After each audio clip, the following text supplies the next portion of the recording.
Whole Shot Power Sports for another one. Let's get to riding. 2024 Indian Chieftain. This is the 116 big boy motor. First 30-second impressions as we go through this little neighborhood for some slow speed handling stuff.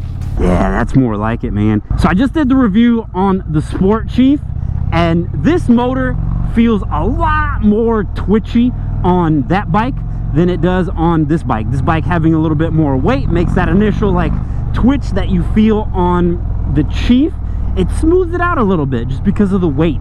And this bike being a little bit heavier, it just kind of dulls that down. Just dulls it down a little bit. Makes it a little bit more friendly, a little bit more approachable. That big torquey air-cooled motor. Here on this slow speed stuff, with all the Indian stuff that I've realized, man, these bikes are very well balanced. They do not feel as big as they actually are. And that is no different with this bike right here. Going around this neighborhood, second gear, a little bit less than 30 miles an hour. You can't tell how big of a machine this is. And I'm rocking it back and forth in a turn. And I want to tell you guys, 100%, it's not that I'm manhandling this bike. This is 100% like, look at this. Finger, drops it into, drops it side to side. I'm talking like, look, pinky. That's a little bit, just a little push on the pinky. It is light steering. You do not have to manhandle this bike at all. Going around the UPS guy, punching it a little bit. Oh yeah. Oh man, that torque with a heavy bike is always nice. All right, so what? Honestly, a little bit of back and forth, a little back and forth is fun. Boom. Low speed, very low speed, still second gear, 1500 RPMs, effortless acceleration. We're more than halfway to getting monetized, guys. I need like 400 more subs. So if you like this video and I provided any sort of value to you, hit that subscribe button below. Help me get to the 1,000. Peace. So while I'm sitting here waiting for this vehicle to go in front of me, I'm not going to talk a lot about the techs and electronics because I went to a lot of detail into that into the Challenger video. So watch out for that video. I will go ahead and put the link right here. All of the electronics, all of the features are the same, and my man Doss speaks very beautifully about how all of that stuff works and all the features that you get. It is identical on the Chieftain. The only difference is that comes with the 108, this comes with the 116 air-cooled motor. So two different engines, but other than that, tech and features are all the same. Obviously, this is a bar-mounted fairing versus the frame-mounted fairing, and that's really where your ergonomics are different. So on this bike, different from the Challenger, what I will tell you is me seated upright, I feel like the bike is lower because the fairing is lower. I feel like the fairing on the Challenger is further forward and taller. So I have to, like, me personally, I have to like scoot up a little bit to get past it, whereas this, I'm looking at it comfortably, and the windscreen's all the way up right now. So even with the windscreen all the way up, I can still see clear over it visually. My eye line is about right here, whereas the windscreen is right obviously where it is. So I can see clear above the windscreen, but it's blocking everything. On the lower setting, I do get a little bit of buffeting. I'm about 5'10". I personally prefer the fairing mounted frame to this, but it doesn't make a big difference in terms of weight, as you guys saw back over there in the neighborhood. Like, I can literally steer this with a finger. The faster you go, the more pressure you do have to put into it, because now you're getting that wind actually blocking you, but it's still like, it's still finger strength. From the driver's seat right here, everything's actually pretty low, man. My hands are straight out, pretty much like that. The screen's real low, everything's real low. The camera's right in front of my face right now, so this is actually what I see from my perspective. I can see clear over it. My eyesight line is about right here.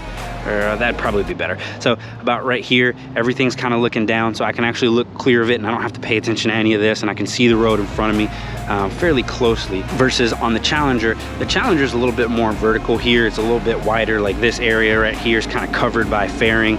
This area is covered by fairing, and it's further away. Like here, I can actually touch the windscreen. My fingers are actually right at the front of the windscreen, and I'm seated at the normal position where I'd be grabbing the bars as well. So a little bit more friendly for the shorter riders. Being honest with you, if you're a little shorter, you can probably get away with being smaller on a bigger bike on this one. And if you're looking at it, my legs are pretty much at a 90-degree angle. They're bent. I'm pretty comfortable right here, right now. I can flat foot the bike. I was talking a little bit at the end of the ride about how me maneuvering it and getting it up that little hill right there. But honestly, man, you don't feel how big they are. They really don't feel like that. And then as far as seating position when you're riding, let me see if I can one foot it back. Nice there, nice and relaxed. Just move your foot a little bit, get it moved around. It's a comfortable bike, man. Again, check out Whole Shot Power Sports. I'm not gonna get Das in the video because he talked a lot about the tech features on the Challenger video. They are exactly the same from this bike, the Chieftain, to the Challenger. Check that video out if you want to see a lot more detail onto the tech features of both of these bikes. They are very similar. All the hand controls, all of the inputs. Where they're located is a little bit different. The Chieftain has a little bit less storage since it doesn't have these under storage right here in front of the fairings. This fairing doesn't have too much in terms of storage outside of that little USB pocket right there. I'm gonna go ahead and pass this guy right here. Still got plenty of power to pass. Yeah, man, these bikes move for the size that they are. That is impressive. It is effortless. All right, so the inputs on this bike, as I mentioned, the steering is very, very light. The brakes themselves actually stop the bike. This is all rear brakes, and I've slowed down about 20 miles an hour. It has a nice firm feel to it. The same with the front lever. It has a nice firm feel to it, but it's still a one-finger brake. I mean, I'm pulling at one finger, and we're getting dive, we're slowing down, so it's still fairly nice. The same thing with the clutch lever. It has heft, you feel it, but again, it's a big bike. Nothing's supposed to feel light. If it had a clutch lever of a Ninja 400 on this big of a bike, it would be 100% out of place, right? It needs to have some sturdiness to it, and it does. It matches the power. I don't know if you guys can hear the engine back there, but you feel it. And I can tell you, engine vibrations aren't transferring to the bars. They're not transferring to the foot pegs. They're not transferring to the tank. It's a smooth ride. I don't feel it like that. You can tell that the engine's pulsing, and it has a little, as you're accelerating, as you're getting into the throttle, the more throttle you give it, the more a little bit of pulse you get back from the bike. But it's not a heavy vibration. It's kind of just like feeling the engine and what it has. And we're gaining. We are gaining coming into this little left-hand sweeper right here. We're gonna drop down. Let's go 4th gear. A little bit of rear brake, slow it down a little bit, about 50 miles an hour. So this is just like a normal left-hand sweeper, and dude, the bike is nimble, man. I don't know how they hide it or where they hide it or what, but it just moves. It just does. It really does. It just goes. And I'm not gonna make the light. A little downshift engine brake. Engine brake is actually fairly good. Finding neutral is easy. Double tap automatic down on the visor. Double tap automatic up on the visor. Again, all these electronics are very similar to what I said on the Challenger. Please watch that video. Das's delivery on the features on this bike are absolutely incredible. USB power, you got your fuel cap, touchscreen navigation, zoom in, zoom out, has traffic, weather, all built in, turn by turn. You have your audio here. Boom, 2024 Chieftain. Something interesting to notice about this bike is you got storage, push a button, open it up. I didn't actually get into this into the Challenger video. These actually have plenty of storage in this. Like, I don't have anything to reference, but here's a foot and a boot. That's about the only thing that I have to reference in terms of size. In the Challenger video, I got more into details on features of these bikes. I'll get into a little bit more details on some of the stuff that actually goes into them. So one thing that I actually found cool that I didn't realize, but this little panel right here, boom, if you have your sissy bar, you put it on the back, it is actually a removable piece. One day I'll get it off. Boom. You can put your sissy bar there, and if not, you put it back. You have yourself that nice wide look. And let's go power!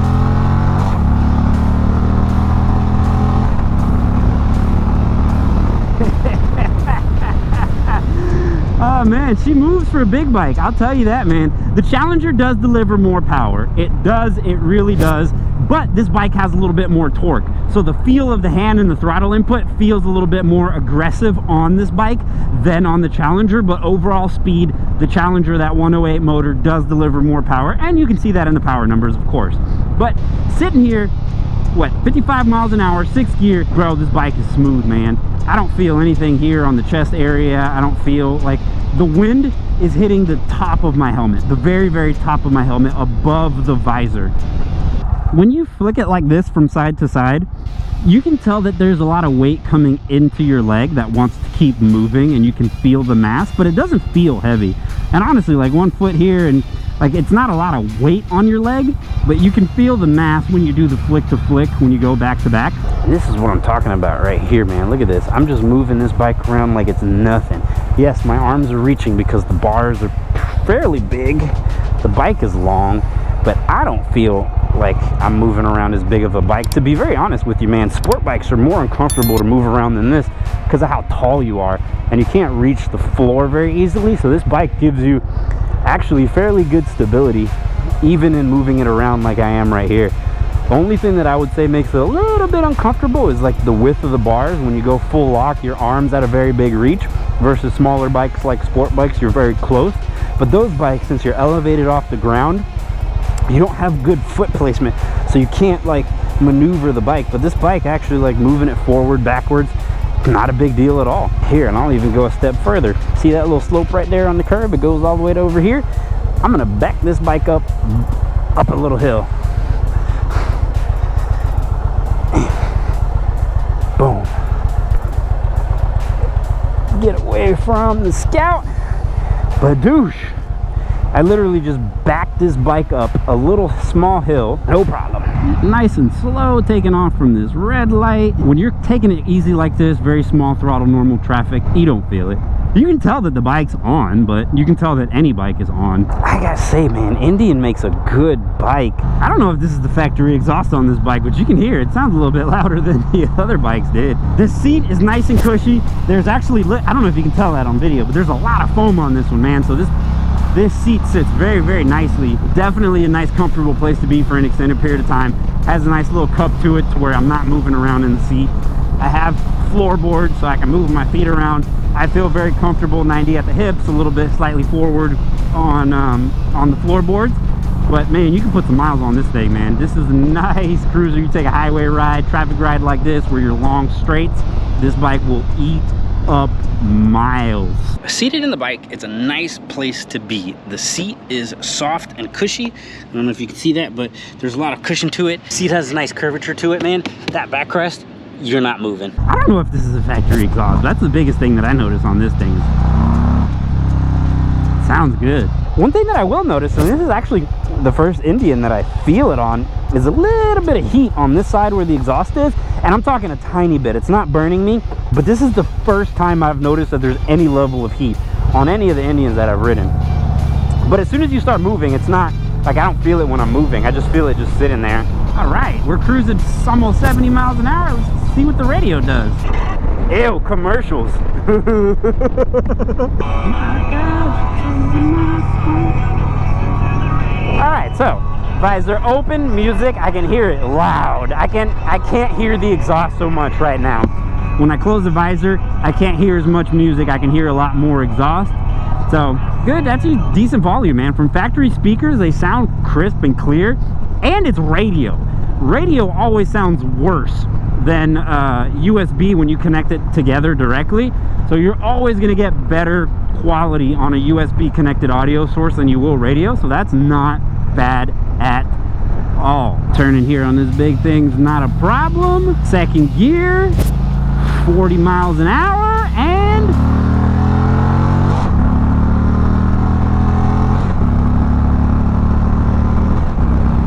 oh yeah. Man, these big bikes moving is still pretty impressive to me, man, to be very honest with you. Dude, this is a nice place to be. All right, so Indian Chieftain, I went over a lot of the tech on the Challenger, but to be very honest, these things are very feature-packed. Automatic windscreens, locking bags, all the controls from your hand. You don't need to do anything in terms of touching stuff to make it happen, but you can. And on this bike, you can actually reach it. So the screen's right here. It's all touchscreen. You can maneuver around very easily. You have all of your information right here. It's a big bike, but it doesn't handle big. Like I said earlier in the video, you can literally like finger flick it and get the bike to start moving side to side. So my inputs are not aggressive in any way, shape, or form. The bike accelerates effortlessly. This 116 motor is your traditional air-cooled motor, so it's going to be big torque, not the most power, but it's going to move the bike effortlessly. Literally, it's going to accelerate like it doesn't have the weight that it has. It's not under-torqued or underpowered for the size. If you are the younger variety of individual that likes going a little bit faster, that 108 motor will do it a little bit more for you. But if you are of the older variety and prefer your traditional air-cooled stuff, you're not out here trying to hoon and go as fast as possible, this gives you a nice relaxed ride, effortless acceleration. It is almost vibration free for the bigness of the bike. Like even right here, you can't feel it. So yeah, it's a nice comfortable bike. And we're done with another one. Did I mention that the kickstand's better than Harley's kickstand? But thank you guys for watching. For more Indian reviews, check this video out right here.